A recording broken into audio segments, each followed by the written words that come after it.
So మీరు గతంలో సర్పంచ్‌గా పనిచేశారు గదా! హ్మ్. సో ప్రస్తుతం మనము ఈ ప్రాంతం అంటే ప్రతాప్ సింగారం పోచారం మున్సిపాలిటీ అంటే ఔటర్ రింగ్ రోడ్ లోపల ఉన్నటువంటి ఈ ప్రాంతాలను ఏవైతే ఉన్నాయో అవన్నీ గూడా జీహెచ్ఎంసీలో కలుపుతున్నారు. హ్మ్. సో ఎట్లా మీరు గతంలో సర్పంచ్‌గా చేశారు కాబట్టి ఎట్లా చూస్తున్నారు దీన్ని? ఇదైతే కొంచెము గవర్నమెంట్ ఆలోచన చేసి ఇంకా ఒక నిర్ణయం వెనక్కి తీసుకుంటే బావుంటది. ఎందుకంటే, హ్మ్. మా గ్రామం అనేది ఇప్పుడెందుకంటే ఔటర్ రింగ్ రోడ్ లోపలనే ఉంటది గానీ, ఈ గ్రామం అనేది పూర్తిగా సెమీ అర్బన్. అంటే ఇక్కడ పూర్తిగా గూడా ప్రజలు గ్రామీణ వాతావరణమే ఉంటది. హ్మ్. ఇక్కడ ఉండేవాళ్ళు గూడా చాలా వరకు గూడా వ్యవసాయ ఆధారిత కుటుంబాలే ఉన్నాయి. ఇప్పుడేందంటే నేను 2019 జనవరి 25న నేను సర్పంచ్‌గా ఎన్నికడం జరిగింది. నా పదవీ కాలం గూడా 2024 ఫిబ్రవరి 2తో నా పదవీ కాలం అయిపోయింది. తర్వాత కొన్ని రోజులకు దీన్ని ప్రభుత్వం మారిన తర్వాత కొన్ని రోజులకు దీన్ని మున్సిపాలిటీగా మార్చిర్రు. మున్సిపాలిటీ అయిన తర్వాత ఒక 1 ఇయర్ కంప్లీట్ అయ్యేలోపే మళ్ళీ దీన్ని ఇమ్మీడియేట్‌గా జీహెచ్ఎంసీలోకి కన్వర్ట్ చేసిర్రు. ఇక్కడ మెయిన్‌గా ఏందంటే సార్ ఇక్కడ ఉన్నది మా దగ్గర ఉన్నది మూసీ పరివాహక ప్రాంతం. ఇక్కడేందంటే ఇక్కడ వ్యవసాయదారులు అంతా గూడా ఇక్కడ ఎస్సీ, బీసీ, మైనారిటీ వర్గాలు గాని, తర్వాత అదర్ క్యాస్ట్ రెడ్డిస్ గాని అందరూ గూడా ఇక్కడ ఉన్న వాళ్ళందరూ గూడా పేదవాళ్ళే. ఇక్కడున్న భూములు మాక్సిమం ఏందంటే ఏమున్నా గూడా అంతా ఇక్కడ అసైన్ ల్యాండ్స్ ఎక్కువ ఇక్కడ మెయిన్‌గా. ఇక్కడున్న ఇప్పుడు మీరు చూడండి ఇక్కడ క్వార్టర్స్‌లే ఉంటాయి ఇక్కడ. ఇప్పుడు ఈ టాక్స్ కట్టనీకే మామూలు పబ్లిక్ చాలా ఇబ్బంది పడుతుంటారు. చాలా ఇక్కడేందంటే జీవనోపాధి లేదు. ఇంత పెద్ద గ్రామమనే గానీ, ఈ గ్రామంకెళ్ళి చాలా పెద్దమంది నాయకులున్నా గాని గూడా, ఇక్కడ పని జేసుకోనికి గూడా ఒక ఉపాధికి గూడా ఇక్కడ మా దగ్గర ఒక ఇండస్ట్రియల్ లేదు. నిజానికి కూడా చెప్తున్నాం మేము గానీ, ఒక ఇండస్ట్రియల్ లేదు. ఏదున్నా గాని గూడా ఈ గ్రామంలో పని జేసుకొని, ఏదైనా ఉంటే పాడి మీద డిపెండ్ కావడము, ఈ వ్యవసాయం మీద డిపెండ్ కావడం ఉండేది. ఇప్పుడు కొంచెం ఇప్పుడు ఏమైపోయిందంటే, ఇది గ్రామ పంచాయతీ ఉన్నప్పుడు కొంచెం ఇక్కడున్న పేద ప్రజలకు ఉపాధి హామీ ద్వారా పని దొరకడం అలాంటివి జరిగేటివి. ఇప్పుడేమైపోయిందంటే మున్సిపల్‌గా కలిసే వరకు ఆ ఉపాధి హామీ ఇక్కడ కరువైపోయింది. పనులు దొరకట్లేదు. ఎందుకంటే వ్యవసాయ ఆధారిత కుటుంబాలు కాబట్టి వీళ్ళు పక్కకి ఎక్కడ పోయి పని చేద్దామన్నా కూడా చుట్టుపక్కల కంపెనీలు లేవు. చాలా అంటే చాలా ఇబ్బందిగా పడుతుర్రు. అందరూ గూడా ఇప్పుడు ఏమైందంటే పారాగ్రాఫ్స్ మీద డిపెండ్ అయితారు. ఆ గడ్డి కొట్టి కొట్టి కూడా చాలామంది ఆరోగ్యంగా ఖరాబ్ అయితుంది. ఇక్కడ ముఖ్యంగా అయితే ఉపాధి అయితే చాలా కోల్పోతాం. ఇంకోటి ఆల్రెడీ గ్రామ పంచాయతీ ఉన్నప్పుడే టాక్స్‌లు కట్టడానికి పబ్లిక్ ఇబ్బంది పడేది. మున్సిపాలిటీ చేసిర్రు. ఆ మున్సిపాలిటీలో టాక్స్ ఎలా ఉంటది? ఎట్లా కట్టాలి? అని తెలుసుకునే లోపే మళ్ళీ జీహెచ్ఎంసీలో చేశారు. ఇప్పుడు దీనివల్ల మెయిన్ ఇంపాక్ట్ ఏందంటే సరేనండి ఇప్పుడు జీహెచ్ఎంసీ పరిధి అంటే మొత్తం టోటల్ ఇప్పుడు ఇలా జూబ్లీ హిల్స్, బంజారా హిల్స్ అక్కడ ఎలా అయితే ట్యాక్స్ కడతారో సేమ్ ఇక్కడ అక్కడే ట్యాక్స్ కట్టాలి. వాళ్ళు ఇప్పుడు అనుమతులు తీసుకుంటే ఎంత ట్యాక్స్ కట్టాలో ఇక్కడ కూడా పేదవాడు ఇల్లు కట్టాలనుకుంటే కూడా అదే ట్యాక్స్ కట్టాలి. అక్కడండి ఇప్పుడు 100,00,00,000, 150,00,00,000 ల్యాండ్ వాల్యూ ఉంది. ఇక్కడొచ్చే వరకు ప్రస్తుతం ఇప్పుడిప్పుడే డెవలప్ అయితుంది. ఏదున్నా గూడా అంత ఉన్నా గూడా ల్యాండ్ గూడా భూస్వాములకు ఉన్న వాళ్ళకు ఆస్తులున్నాయి. ఏదున్నా అసైన్ ల్యాండ్‌లే కట్టుకోవాలి. మిగతా ఎస్సీ వర్గాలు గానీ, ముదిరాజు గానీ, ఇక్కడ రజక గానీ ఏదున్నా గూడా అసైన్డ్ ఆధారిత భూములే ఉన్నాయి. వాళ్ళకేందంటే కుటుంబాలు పెరిగిన తర్వాత ఇప్పుడు ఒక తండ్రికి నలుగురు కొడుకులుంటే వాళ్ళు పంచుకోవంగా ఇప్పుడు ఏమైపోయింది ఇల్లు సరిపోక ఉన్న ఏదో 2 గుంటల్లో 3 ఇల్లు కట్టుకుందామంటే అలా కట్టుకుందామంటే రెవెన్యూలతో ఇబ్బంది. ఇప్పుడు రేపు పొద్దుగాల వాళ్ళు ఏది చేయాలన్నా కూడా మాకు అసలు అర్థం అవ్వట్లేదు. ఎందుకంటే గ్రామీణ ప్రాంతం దీని మీద కొంచెం ఒకసారి ఆలోచన చేస్తే బాగుంటుండే. ఇప్పుడు రెగ్యులరైజ్ చేయడానికి కూడా అవకాశాలు లేదు. ఎందుకంటే పబ్లిక్‌ని ఒకసారి చూడాలి. ఇక్కడ పేదరికం చాలా ఉన్నది. ఈ గ్రామాన్ని జీహెచ్ఎంసీలో కలిపితే ఇవి ఇప్పుడు ఉన్న పబ్లిక్ మున్సిపల్ ఆఫీస్ తెలుసుకోనికే సంవత్సరం సరిపోలే. ఇప్పుడు గ్రేటర్ హైదరాబాద్ తీసుకుపోయి మాది ఎల్బీనగర్ జోన్‌లో కలిపిర్రు. అక్కడికెళ్ళాలంటే ఇప్పుడు ఎవరెళ్తారు? సమాధానం ఇప్పుడు మధ్యవర్తిత్వం ఎవలు చేస్తారు? మాకు ఏం అర్థం అవ్వట్లేదు. ఎందుకంటే మెయిన్‌గా మాత్రం ప్రతాప్ సింగారం, కొర్రెంల ఇక్కడ మళ్ళీ ఇంకోటి ఏది ఇప్పుడు వెంకటాపురం ఈ గ్రామాలు గూడా మొత్తం గూడా వ్యవసాయ ఆధారిత కుటుంబాలు ఎక్కువుంటాయి సార్. ఇప్పుడు దీన్ని తీసుకుపోయి జీహెచ్ఎంసీ చేయడం వల్ల చాలా అంటే చాలా ఇది మాకైతే చాలా పేద ప్రజలకైతే చాలా ఇబ్బందయితది. భారమే ఇదైతే. దీన్ని కొంచెం ఏందంటే ఈ ఒక్క టర్మ్ దీన్ని మున్సిపాల్‌గా చేసి ఇప్పుడు ఏదైతే మా దగ్గర ఉన్న 5 గ్రామాలను లాస్ట్ టైమ్ మున్సిపల్‌లో కలిపారు. ఇది చౌదరిగూడ, కాచివెంట సింగారం, కొర్రెంల, వెంకటాపూర్, ప్రతాప్ సింగారం. ఈ 5 గ్రామాలను కలిపి ఇటు ఒక్క టర్మ్ మాకు మున్సిపాల్‌కి ఛాన్స్ ఇస్తే కొంచెం ఏదో డెవలప్ అయిన తర్వాత చేసుకోవచ్చు. ఇలా గ్రేటర్ హైదరాబాద్ చేస్తే ఇప్పుడు కార్పొరేటర్‌కు ఇంకోటి ఏమైపోయిందంటే ఇప్పుడు ఏదిలాబాద్ డివిజన్ ఒకటి చేశారు. గట్కేసర్ ఒకటి చేశారు. పోచారంలో మాది కలిపారు. ఇప్పుడు ఏమైందంటే వీళ్ళు ఓట్లది కూడా ఏమైపోయిందంటే ఏదిలాబాద్‌కి వచ్చే వరకు 22,000 ఓట్లకే ఒక డివిజన్ చేశారు. ఈ పోచారంకి వచ్చే వరకు మాకు దగ్గర దగ్గర 56,000-60,000 మధ్యలో చేసిర్రు. ఇది కూడా అసలు ప్రభుత్వం ఎట్లా చేసిందో మరి ఏ ఆధారితంగా అంటే ఎలాంటి రికార్డు తీసుకొని చేసిందో తెలియదు గానీ, ఇది కూడా కొంచెం చూడాలి. ఎందుకంటే వాళ్ళ డివిజన్ 300 డివిజన్‌లు చేశారు. ఇప్పుడు ఒక డివిజన్‌కి 22,000 ఒక డివిజన్‌కు 56,000 ఓట్లు, 60,000 ఓట్లు అంటే అది కూడా కొంచెం ప్రభుత్వం చూసి దీని మీద కూడా వినతులు కొంతమంది ఇచ్చారు. మేము కూడా మాకు తెలిసిన వాళ్ళతో కూడా మేము కూడా ఇప్పించాం. ఎందుకంటే అసలు అది అర్థమే కాలేదు. అసలు ప్రభుత్వం మరి ఎందుకు ఇలా మరి ఎందుకు చేసిందో కూడా అర్థం అవ్వట్లేదు. ఒకసారి లోకల్‌గా ఉన్న లీడర్స్ గాని, ఒకసారి మున్సిపల్‌లో తీర్మానం గాని, ఉన్న మున్సిపల్ ఇప్పుడు గ్రేటర్‌లో కలిపిన మున్సిపల్‌లో కూడా తీర్మానం చేసి దీన్ని కలిపితే బాగుంటదా? బాగుండదా? అని అధికారులు మరి చర్య తీసుకోలే. అప్పుడు ఏదైనా మాజీ ప్రజాప్రతినిధులు మేము కూడా ఉన్నాం. మమ్మల్ని కూడా ఒకసారి సంప్రదిస్తే ఇది మేము చెప్తుంటే ఇది ఇట్లా కాదు ఇట్లా అని ఏ గవర్నమెంట్ అయినా సరే ప్రజల కోసమే ఆలోచన చేస్తది. ఎవ్వరు నిర్ణయం తీసుకోలేదు. మరి ఎట్లా చేసిరో నిర్ణయం గాని, ఈ నిర్ణయం వల్ల మాత్రం మెయిన్‌గా మాత్రం మా గ్రామం గాని, మా చుట్టుపక్కల ఈ 2, 3 గ్రామాలకు మాత్రం కాజువన్ సింగారం, ప్రతాప్ సింగారం, కొర్రెంల, ఈ వెంకటాపూర్ గ్రామాలకైతే చాలా ఏందంటే వ్యవసాయ ఆధారిత కుటుంబాలే ఉన్నాయి. వ్యవసాయమే ఇంకా ఉన్నది. ఇప్పుడు తీసుకొచ్చి దీన్ని గ్రేటర్ హైదరాబాద్ అంటే మేము ఇంకా మాకు తెలుసుకునే లోపే ఇప్పుడు గ్రేటర్ అంటే మేము నమ్మాలా వద్దా అర్థం అవ్వట్లేదు.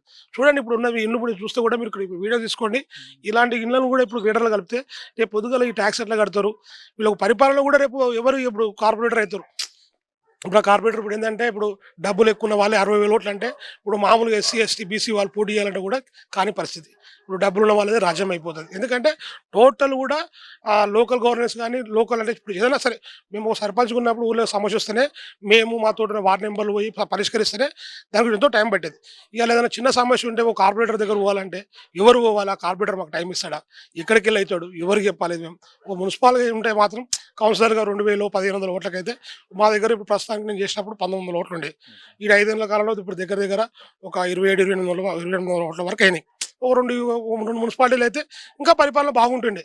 కానీ దీన్ని మాత్రం గ్రేటర్‌లో కలిపి చాలా మాకైతే ఇబ్బంది అయితది. ఈ ప్రాంత ప్రజలకైతే చాలా ఆర్థికంగా కానీ ప్రజలు ట్యాక్స్ రూపంలో చాలామంది ఇప్పుడు ఇల్లు కట్టుకోవాలన్నా కూడా ఇబ్బందులే ఉంటాయి. ఎందుకంటే ఇక్కడ అన్నీ కూడా అంతా కూడా మామూలుగా ఇది వ్యవసాయాధారిత కుటుంబాలే. అంతా ప్రైవేట్ జాబ్ చేసుకునే వాళ్ళే ఉన్నారు. ఈ గ్రామంలో ఇంకా రేపు ఇంకా ఎన్ని మేము ఇబ్బందులు చూడాల్సిందో మాకు అర్థం అవ్వట్లేదు. ఇప్పుడు కూడా ప్రభుత్వం కొంచెం ఆలోచన చేసి దీన్ని ఒక మున్సిపాలిటీగానే ఉంచితే ఒక్కసారి మాత్రం ఈ 5 గ్రామాలు చౌదరిగూడ, కొర్రెంల, వెంకటాపూర్, కాజువన్ సింగారం, ప్రతాప్ సింగారం ఈ 5 మేజర్ గ్రామ పంచాయతీలను తీసుకొని ఒక మున్సిపాలిటీగా పెట్టి ఈ యొక్క 5 సంవత్సరాలు మున్సిపాలిటీ నడిపిన తర్వాత తర్వాత ఆ టర్మ్ మళ్ళీ కలిపితే బాగుంటుండే. కాకపోతే మరి ప్రభుత్వం మరి ఏ విధంగా నిర్ణయం తీసుకుందో మరి. ఇది ఇప్పుడు మున్సిపాలిటీగా ఉన్న తర్వాత మేము గ్రామ పంచాయతీ మేము సర్పంచ్ ఉన్నప్పుడే ఒక లైట్ బుక్ పోతే మేము వేయాలంటే ఇబ్బంది పడేది. ఇప్పుడు మున్సిపాలిటీ ఉన్న తర్వాత కూడా లైట్ పోతే వేయాలంటే కూడా ఎవరో అధికారి రావాలి. వేసిన మానవుడే లేడు. అప్పుడు మేము మా గ్రామ వ్యవస్థ ఉన్నప్పుడు ఒక వార్డులో ఒక లైట్ బుక్ పోతే వార్డ్ నెంబర్‌కు కంప్లెయింట్ చేస్తే ఇమ్మీడియేట్‌గా మేము పొద్దుగాల చేస్తే పొద్దున్న వరకు ఒక రెండో రోజు మేము చేసేది. ఇవాళ నెలలు గడిచినా కూడా పండుగలు వస్తే కూడా చూడాల్సి వస్తుంది. పండుగలు వస్తే కూడా ఇవాళ లైట్లు వేస్తారా? ఇవాళ ఏమైనా పని జరుగుతుందా? ఇప్పుడు ఏది చెత్త కూడా కలెక్షన్ లేదు. మొత్తం కూడా అప్పుడు మేము గ్రామ పంచాయతీ ఉన్నప్పుడు ఆటో పెట్టి కలెక్షన్ చేసేది. మా ఆటోనే ఉండేది. ఒక ఇంటికో ₹50 ఇవ్వాలని చెప్పినాం. ఇప్పుడు ప్రైవేట్ వెంట కూడా వస్తలేదు. చూస్తలే ఏమున్నా ఇప్పుడు మున్సిపల్ అయిన తర్వాత ఏమున్నా మెయిన్ రోడ్ ఊడుస్తుర్రు. ఈ గల్లీలు పట్టించుకుంటలేరు. వాటర్ సమస్య అయితే మెయిన్ ప్రధానంగా. వాటర్ అయితే ఫస్ట్ ఘోరం. ఎందుకంటే మెయింటెనెన్స్ లేదు. ఏదన్నా ప్రాబ్లమ్ మోటార్ కాలిపోయినా ఏదైనా అయినా కూడా మున్సిపల్ వాళ్ళు రావాలి. వాళ్ళు చూడాలి. చేసేవారు 3, 4 రోజులు వాళ్ళ పబ్లిక్ ఇబ్బందులే అన్నీ. ఇంకా కూడా అదే ఇబ్బంది ఉంది మా గ్రామంలో. ఇప్పుడు గ్రేటర్ హైదరాబాద్ అయినా కూడా ఇప్పుడు గ్రేటర్ హైదరాబాద్ కలిపినా కూడా కూడా ఇక్కడ పనులైతే ఏం లేవు. అభివృద్ధి పనులైతే గ్రామంలో మాత్రం ఎలాంటి లేవు. శానిటేషన్ మాత్రం లైట్లు మాత్రం 100% ఫెయిల్. ఇంకోటి ఇక్కడ మా దగ్గర కోతుల బాధ విపరీతమైపోయింది. దాని మీద కూడా పట్టించుకునే నాదులే లేవు. మేము కూడా ప్రయత్నం చేసినాం. కానీ దాన్ని మాత్రం గవర్నమెంట్ చూడాలి. ఎందుకంటే చాలా పొద్దున లేస్తే రోడ్ల మీద మహిళలు తిరగాలంటే ఇబ్బంది అవుతుంది. ఏదైనా రోడ్డు మీదకి వెళ్ళి మన కూరగాయలు తెచ్చుకోమన్నా కూడా వాళ్ళ మీదకి అటాక్ అయిపోతుంది కోతులు. దీని మీద కూడా కొంచెం ప్రభుత్వం చర్య మా గ్రామం అని కాదు చుట్టుపక్కల ఉన్న గ్రామాల్లో చాలా సమస్య ఉంది. పొద్దున లేస్తే అసలు ఇళ్ళకెళ్ళి బయటకు రావడం ఇబ్బంది అవుతుంది. ఒక్కసారి డోర్ తీస్తే ఇంట్లో సామాను గుల్ల వేసేస్తాయి కోతులు. మనం ఏమనలేకపోతున్నాం. అప్పుడు మూగజీవాలను కూడా వాటిని కూడా ఏమనలేకపోతే దీని మీద కూడా ప్రభుత్వం కొంచెం చర్య తీసుకోవాలి. ఇంకా కూడా ప్రభుత్వం ఇంకా ఒకసారి పునరాలోచన చేసి ఈ గ్రేటర్‌లో కలిపే ప్రక్రియను జరంత ఆపి దీన్ని మాత్రం ఒక 5 సంవత్సరాలు మున్సిపాలిటీగా కొనసాగించండి. తర్వాత మీకు అర్థమైపోతది. ఎందుకంటే ఈడున్న గ్రామంలోనే రెవెన్యూ ఎంతో తెలుసు మీకు. ఈడొచ్చే ట్యాక్స్ తెలుసు మీకు. ఎందుకంటే ఇప్పుడు సడెన్‌గా మీరు గ్రేటర్ అంటే ఇప్పుడు పబ్లిక్ అయితే మా గ్రామం ఉన్నప్పుడే ట్యాక్స్ కట్టడానికి పబ్లిక్ ఇబ్బంది పడుతుండే. 2 ఏళ్ళకో, 3 ఏళ్ళకో కడుతుండే. ఇప్పుడు 60,000 ఓట్లల్లో ఇప్పుడు ప్రతాప్ సింగ్ గారు సర్పంచ్ మాట్లాడుతున్నంట కాడేం సమస్య ఉందని అంటారు. ఎందుకంటే లోకల్‌గా ఎందుకంటే ఇప్పుడు ఉన్న పరిస్థితులకు తగ్గట్టు ఒక కౌన్సిలర్‌గా చేస్తే ఏదైనా సమస్య ఉంటే 1,500, 2,000 ఓట్లకైతే మనం చెప్పగలుగుతాం. 60,000 ఓట్లకు ప్రతి ఒక్క సమస్య మనం చెప్పలేం కదా! కార్పొరేటర్ దగ్గర పోయి మనం చెప్పలేం కదా సార్. ఇది కూడా కొంచెం ఆలోచన చేసుకోవాలి. 100% కూడా ఈ నిర్ణయం అయితే ఇబ్బందికరమైన నిర్ణయమే. ప్రభుత్వం మరి ఏం ఆలోచిస్తుందో తెలియదు కానీ మేము ప్రభుత్వాన్ని కూడా చెప్తున్నాం. ఈ ఒక్కసారి మాత్రం ఖచ్చితంగా దీన్ని ఒకసారి మున్సిపల్ కార్పొరేషన్ చేస్తారా? మున్సిపల్ చేస్తారా? ఈ 5 గ్రామాలు చేస్తారా? ఇప్పుడు ఆల్రెడీ ఉన్న మున్సిపాలిటీని మీరు చేయండి. అక్కడ కూడా ఇబ్బందే ఉంది. ఆ మున్సిపాలిటీ చేసినా కూడా అక్కడ కూడా ఇబ్బందే ఉన్నది. మా 5 గ్రామాలు మాత్రం డైరెక్ట్ మా పదవి అయిపోయిన తర్వాత ఒక 7, 8 నెలలకే 3, 4 నెలలకే మున్సిపాలిటీలో కలిపిర్రు. మళ్ళా 1 ఇయర్ కాకముందుకే గ్రేటర్‌లో కలిపిర్రు. మాకే ఇబ్బందయితుంది. ఇప్పుడు ఆళ్ళకి ఎట్లుందో మాకు తెలీదు గానీ, మాకు ఈ 5 గ్రామాలు మాత్రం ఒక మున్సిపల్ కార్పొరేషన్ చేస్తే చాలా బాగుంటది. ఇది కూడా గవర్నమెంట్ ఆలోచన చేసి ఈ నిర్ణయం తీసుకుంటారని మేము ఆలోచన చేస్తున్నాం. అయితే ఇప్పుడు జీహెచ్ఎంసీలో కలపడం వల్ల ఏమైతదంటే ఈ రూల్స్ అండ్ రెగ్యులేషన్స్ చాలా కఠినంగా ఉంటాయి. అంటే గ్రామాల్లో ఇందాక మీరన్నట్లు సో ఏదన్నా టాక్స్ వెనక ముందైనా గానీ సో తర్వాత కడతాం అనే విధంగా ఉంటది. సో ఇప్పుడు జీహెచ్ఎంసీలో కలిపితే రూల్స్ ఖచ్చితంగా టాక్స్ కట్టాల్సొస్తది. ప్రాపర్టీ ఏమంటారు అవన్నీ టాక్స్ అన్నీ పెరుగుతాయి గూడా. సో దానివల్ల ప్రజలకు ఇబ్బందులు కలుగుతాయి. అట్లాగే ముఖ్యంగా గ్రామాల్లో చూసుకుంటే మనకు ఉపాధి హామీ పథకం అని చెప్పేసి పేదవాళ్ళకు, మధ్య తరగతి వాళ్ళకు చాలా హెల్ప్‌ఫుల్‌గా ఉంటది. సో ఇప్పుడు జీహెచ్ఎంసీ కలపడం వల్ల ఆ పని కూడా కోల్పోతారు. సో దాన్ని ఎట్లా చూస్తారు? ఇదైతే మా దగ్గర చాలా మంది దగ్గర దగ్గర ఒక మా 300, 200, 300 జాబ్ కార్డ్స్ ఉంటుండే మా దగ్గర. రెగ్యులర్‌గా వచ్చే పనొచ్చే వరకు రెగ్యులర్‌గా మా దగ్గర ఒక 50, 60 మంది పనిచేస్తుండే. అంటే వాళ్ళకి 100 డేస్ పని కంటిన్యూషన్ ఓ 60, 70 మంది పని నడుస్తూనే ఉండేది. ఇక అలా పని కోల్పోయి చాలా మంది మహిళలు కూడా ఇక్కడ చెప్పుకోలేక నేను చెప్పొద్దు పని గానీ, వాళ్ళకు ఉపాధి లేక మహిళలకు చాలా ఇప్పుడు ఎందుకంటే భార్యాభర్తలు కష్టపడితేనే పని వ్యవస్థ నడిచే వ్యవహారం ఉంది. ఇప్పుడు ఏమైపోయింది బయటికి పనికి పోవాలంటే వాళ్ళకి తెలియదు. ఇప్పుడు చాలా మంది కూడా ఇప్పుడు అదేంటంటే కాలేజీల పనులకు అక్కడిక్కడ ఉపాధి లేక చాలా ఇప్పుడు పట్టణం పని దారి పడుతున్నారు. చాలా ఇబ్బంది అయితే ఇంట్లో కుటుంబాన్ని పిల్లలను చూసుకోలేకపోతున్నారు. పొద్దుగాల లేచి వెళ్ళిపోతున్నారు. ఇప్పుడు మనం ఎవరి సమస్య వాళ్ళది ఈ రోజుల్లో ఎవరు చూస్తే వాళ్ళకి పెట్టేటట్లేదు. ఎవరు చేసుకుంటే వాళ్ళకి వెళ్ళే పరిస్థితి ఉంది. ఇది ఎందుకంటే ఆ పని కోల్పోవడం వల్ల చాలా నష్టం అయిపోయింది. మళ్ళీ ఉపాధి లేదు మెయిన్గా చెప్తారు అబద్ధం కాదు. ప్రభుత్వం అంటే మా చుట్టుపక్కల ఏమైనా కంపెనీస్ ఉన్నాయి ఏదైనా ఉన్నదంటే కూడా ఏది లేదు మా దగ్గర. ఇప్పుడిప్పుడే కొంచెం ఏదో పట్టణ వాత చూస్తే ఏమనిపిస్తుంది అంటే ప్రతాప్ సింగారం అనుకుంటారు రోడ్లు పెద్దగా అనుకుంటారు కానీ రోడ్లు దాటి గల్లీలో పోతే బాధలు ఎట్లున్నాయో మాకు తెలుసు. అది ఎందుకంటే కొంచెం ప్రభుత్వం కూడా ఆలోచన చేసేవాడే ఈ ఉపాధి హామీ వల్ల కూడా చాలా నష్టం. మాకైతే లోకల్‌గా మాత్రం ఎలాంటి పనులు ఇక్కడైతే లేవు. ఏదంటే మన పని ఏదైనా కంపెనీలో చేసుకోమన్నా చుట్టుపక్కల ఏదైతే మా దగ్గర అయితే ఏది లేదు. మా ఊర్లో మాత్రం మా గ్రామంలో మాత్రం ఎలాంటి కంపెనీలు లేవు. పని చేసుకునే ఉపాధి అయితే దగ్గర లేదు. ఎక్కడ పోవాలన్నా మినిమమ్ ఓ 4, 5 కిలోమీటర్ల దూరం పోయి పని చేసుకునేట్టు వ్యవహారం ఉంది. సో మరొక వైపు ఏందంటే జీహెచ్ఎంసీలో కలవడం వల్ల భూముల రేట్లు పెరుగుతాయి. సో షాప్స్ ఉంటాయి. వాటికి రెంట్స్ వస్తాయి. గ్రామం కూడా అభివృద్ధి చెందుతానని చెప్పేసి మరొక వాదన కూడా వినిపిస్తా ఉంటది. దానికేం చెప్తారండి? ఇప్పుడు మా దగ్గర మాత్రం ఉన్న వాళ్ళకు భూస్వాములు మాత్రం వాళ్ళకే ఉన్నాయండి. నేను కుల్లా చెప్తున్నా ఇప్పటికి రేపు పొద్దుగాల ఛాలెంజ్‌గా చెప్తా. మా దగ్గర ఎస్సీలు, బీసీలు అంటే బీసీలు అంటే ముదిరాజు గాని, రజక గాని, గౌడ్స్ కంటే వాళ్ళు కూడా అయితే లేవు వాళ్ళకి యాక్చువల్‌గా అయితే. ఏమున్నా మా ఎస్సీలకు ముదిరాజ్ మళ్ళా తర్వాత రజకులకు. మాకు ఏమున్నా కూడా మూసిపుంటే అన్నీ అసైన్ ల్యాండ్ ఉన్నాయి. ప్రభుత్వం వాళ్ళు కొత్తగా ఏర్పడ్డది. ఇప్పుడు అది పాలన లేకున్నా కూడా మున్సిపల్ అధికారులు వాళ్ళు ఉన్నారు. వాళ్ళు కూడా చేయాలి. ఎందుకంటే మనది అయిపోగానే ప్రతి సమస్యను మనం హైలైట్ చేస్తే అది ఇబ్బంది అయితది. ఎందుకంటే వాళ్ళు కూడా టైం ఇయ్యాలి. వాళ్ళు చూసుకోవాలి. ఖచ్చితంగా ఏందంటే ఆడున్న వర్కర్స్ కూడా వాళ్ళు చేసినారు. శానిటేషను అప్పుడు అంతకుముందు మంచిగా గల్లీ గల్లీ చేసేది. ఇప్పుడు వర్క్ ఎక్కువైపోయింది. మా దగ్గర డబుల్ బెడ్‌రూమ్ పడ్డది. ఉన్న సిబ్బంది ఆళ్ళే ఉన్నారు. ఇక్కడక్కడ డివైడ్ చేసిర్రు. ఆళ్ళేమైపోతుంది ఆ రోడ్లు ఊకడం వరకే సరిపోతుంది. వాళ్ళు మెయిన్ రోడ్ వచ్చే వరకు రోడ్ ఊకడం వరకు సరిపోతుంది. అప్పుడు గల్లీ గల్లీ వచ్చి వారం వారం వచ్చి అరే ఈ గల్లీ ఊరి, ఆ గల్లీ ఊరి సాఫ్ చేసేది. ఇప్పుడు ఎవ్వరు వస్తలేరు. ఏమైనా ఉంటే చెప్తే మీ గల్లా 2 రోజులు అయితే వస్తామని చెప్తుర్రు. వస్తుర్రు 2 రోజులు అయితది. అప్పుడేమో రేపు పొద్దుగాల చేయాలి ఇగ. సాయంత్రం చేయకపోతే వాళ్ళు లేట్ అయినా సరే చేసిపోతుండే. ఇప్పుడు వాళ్ళకు పని కూడా వాళ్ళకు కూడా వర్క్ లోడ్ ఎక్కువైపోయింది. డివైడ్ చేసిర్రు. మీరు మున్సిపల్ అయింది. మీరు ఖచ్చితంగా ఈడ స్కూల్ కాడ చేయాలి. ఈ రోడ్ చౌరస్తాలు చేయాలి. వాళ్ళకి పని అయిపోతుంది వాళ్ళకి. పొద్దుగాల ఇప్పుడు వాళ్ళు 5 గంటలకు వస్తున్నారు వాళ్ళ వరకు. 12 గంటల వరకు అయిపోతుంది వాళ్ళకి. వాళ్ళు చేసే వరకు వాళ్ళు చేస్తారు కన్నా వాళ్ళని కూడా ఇబ్బంది పెట్టలేదు. కొంచెం ఏంటంటే శానిటేషన్ సిబ్బంది కూడా పెంచాలి. వాళ్ళు ఇప్పుడు ఎందుకంటే ఇప్పుడు అయినప్పుడు ఆ డబుల్ బెడ్‌రూమ్‌లో కూడా దగ్గర దగ్గర 2000 కుటుంబాలకు ఇచ్చారు. ఆడ దగ్గర దగ్గర ఇప్పుడు 700 కుటుంబాలు వచ్చినాయి. వాళ్ళ రోడ్లు ఊకాలి. ఇక్కడ ఇప్పుడున్న 15, 16 మంది సిబ్బంది ఉన్నారు. 20 మందో ఉంటారు సిబ్బంది ఉంటారు టోటల్. బిల్ కలెక్టర్ వాళ్ళు వీళ్ళు కలిసి. అదేమైపోయింది అక్కడ ఒక 6, 7 మంది అక్కడ వేసిర్రు. ఈ రోడ్ల మీద ఇక్కడ వేసిర్రు. ఇప్పుడు అంటే ఆ సిబ్బంది కూడా రెగ్యులర్‌గా రారు. ఊరికి జ్వరం వస్తది. ఒకరోజు పండుగలు ఉంటాయి. నీళ్ళు పెడతారు కదా! ఇక అది జరుగుతుంది. కొంచెం మున్సిపల్ సిబ్బంది కూడా పెంచి కొంచెం ఇంకా కూడా ఇది పరిశుభ్రం మీద కొంచెం ఫోకస్ చేస్తే బాగుంటది. సో చివరిగా చెప్పండి. సో ఒక సర్పంచ్‌గా, మాజీ సర్పంచ్‌గా చివరిగా చెప్పండి. ప్రభుత్వాన్ని ఏం కోరుతున్నారు మీరు? మేము ప్రభుత్వాన్ని కోరేది ఒకటే అండి. ఏ గవర్నమెంట్ అయినా సరే ప్రజలకు మంచి చేయాలని కోరుకుంటున్నాం. ఎందుకంటే ఇప్పుడు ఇలాంటిది ఇప్పుడు ఇప్పుడు మా గ్రామము ఇట్లా మున్సిపాలిటీలో కలిసి గ్రేటర్‌లో కలుస్తుందో మా సమస్యలు కొంచెం మీరు ప్రజల నుంచి తీసుకోవాలి. ఎందుకంటే మీరు ఏదైనా సరే పార్టీ నేను ఏ ప్రభుత్వాన్ని విమర్శిస్తలే ఏమి ఇస్తలేను కానీ కొంచెం మీరేందంటే ప్రభుత్వం చేసేటప్పుడు కొంచెం ఒక 2, 3 నెలలు టైం ఇచ్చి దీని మీద ఒక ఎంక్వైరీ చేస్తే బాగుంటుందా? మున్సిపల్ చేస్తే బాగుంటుందా? అని ఒకటి మీరు నిర్ణయం చేసేఉండే. పీపుల్స్ వాయిస్ తీసుకుంటే ప్రజాభిప్రాయం తీసుకోండి.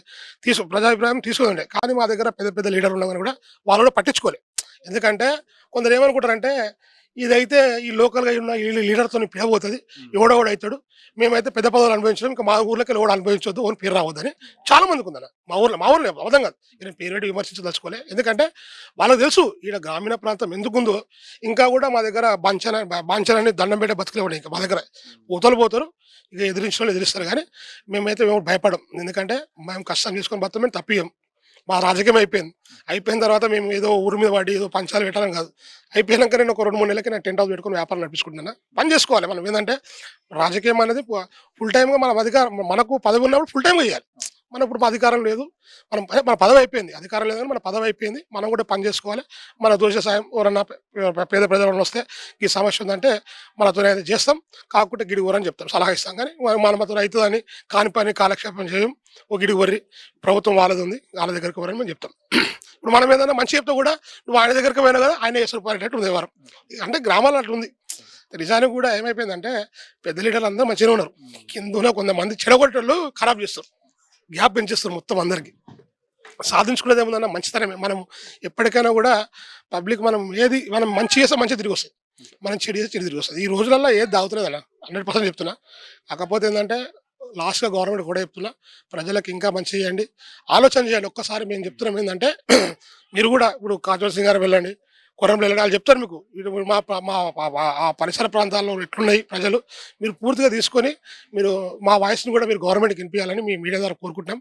100% కూడా ఇది ఒక్కసారి మాత్రం ఈ 5 గ్రామాలను మాకు మున్సిపల్ కార్పొరేషన్ చేస్తే కొంచెం వెసులుబాటు అయ్యి కొంచెం ఏమైనా చిన్న ఏమైనా సమస్యలు కంప్లీట్ చేసిన తర్వాత నెక్స్ట్ ఒక 5 ఇయర్స్ తర్వాత అప్పుడు ఆలోచన చేస్తే మంచిగుండేది మాది ఒక ఆలోచన. మీ వ్యాపారం అభివృద్ధి కావాలని కోరుకుంటున్నారా? అయితే వెంటనే క్యూనస్ని సంప్రదించండి. Schools, colleges, banks, shops, office promotions, land promotions, political promotions, restaurant promotions, hospital promotions, పుట్టినరోజు వేడుకలు, శుభకార్యాలు, వ్యాపారాలు ఏవైనా, సందర్భం ఏదైనా ఇప్పుడే క్యూనస్ ద్వారా తెలియజేయండి. మీ వ్యాపారాన్ని అభివృద్ధి చేసుకోండి.